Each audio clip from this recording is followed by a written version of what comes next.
পাতত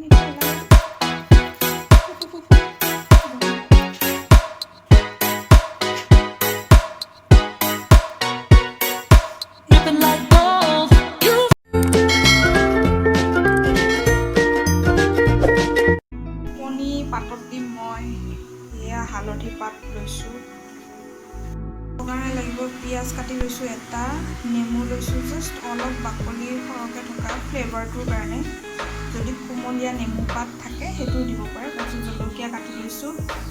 4-5টা আৰু নৰসিংহৰ পাত আৰু আদা নহৰু পেষ্ট কৰি লৈছোঁ আৰু হালধি গুড়ি দিম জলকীয়া গুড়ি অলপ আৰু নিমখ আৰু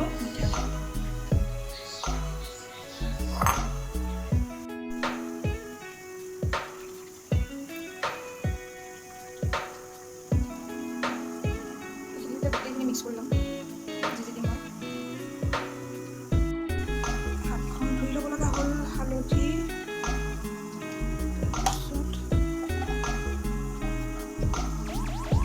মিক্সি পাউডাৰ নিমখ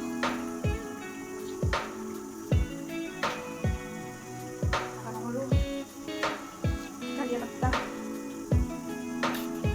আৰু জলকীয়া কেইডোখৰ তাৰপিছত এতিয়া দিম তেল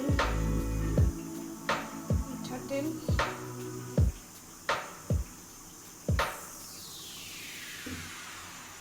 ধুনীয়াকৈ মিক্স কৰি ল'ম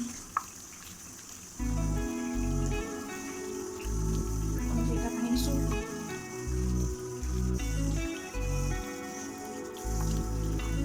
চাৰিওফালে তেল নিমখ হালধি গোটেইখিনি লগাই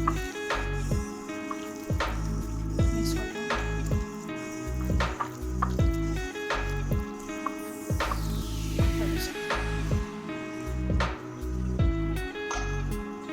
এতিয়া এই হালধি পাতবিলাক বান্ধিম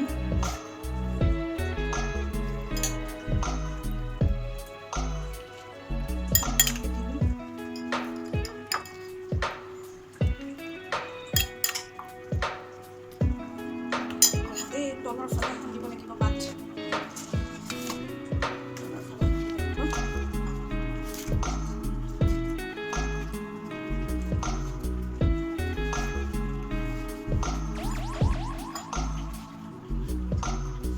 প্লাষ্টিক কৰি দিলোঁ তলত খুন্দিলোঁ ওপৰত খুন্দিলোঁ তাৰপিছত এইখিনি গোটেই ইয়াত দি ল'ম এইখিনি ধুনীয়াকৈ মই এতিয়া ভাজ লগাই বান্ধি ল'ম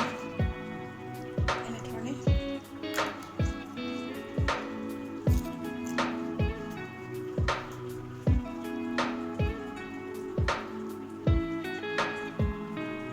বন্ধা হৈ গ'ল সূতাৰে বান্ধি দিছোঁ আৰু এতিয়া এইটো টাৱাখনত বহাই দিম মোৰ টাৱাখন যে চাল বাকতি গৈ অৱস্থাই নাই নাহাঁহিব দেই দেখি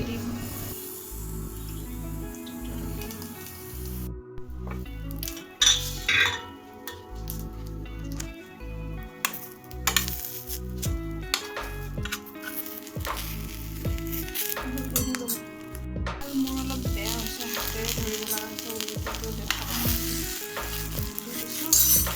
নেমুৰ পিচ দিছোঁ সেইটো দেখুওৱা নহ'ল এইটো ধুনীয়াকৈ 2-3বাৰমান লুটিয়াই পুটিয়াই সেক দিলেই হৈ যাব সিজি যাব ধুনীয়াকৈ চাওক কিমান দূৰ হৈছে ইমান ধুনীয়া স্মেল আহিছে নহয় হালধি পাতৰ কি বনাম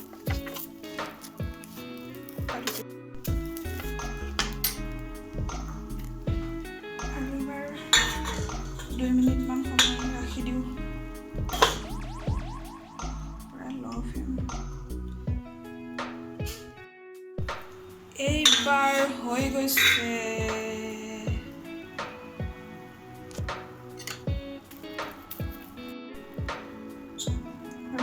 খাই দিওঁ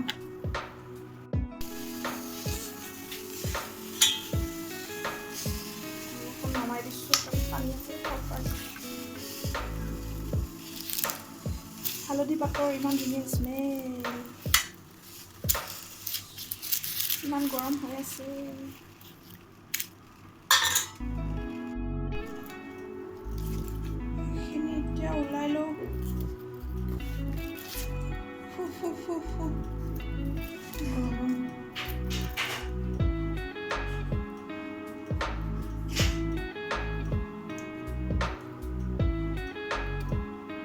হালধি পাতত এনেকৈ বনালে কিবা বেলেগ ধৰণৰ মানে একদম মানে ফ্লেভাৰ বেলেগ মানে কি আৰু হালধি পাতৰে ফ্লেভাৰটো বহুত ধুনীয়াকৈ আহে, বহুত টেষ্টি লাগে খাই। কি ক'ম আৰু ইমান ধুনীয়া স্মেল। অ' গড। এয়া নেমু পিচ। যিসকলে এনেধৰণে বনাই খাই পোৱা নাই সেইসকলে হালধি পাতত এনেধৰণে দি খাই চাব। আৰু ভিডিঅ'টো চাই যদি ভাল লাগিল লাইক, কমেণ্ট, শ্বেয়াৰ কৰিবলৈ নাপাহৰিব বন্ধুসকল।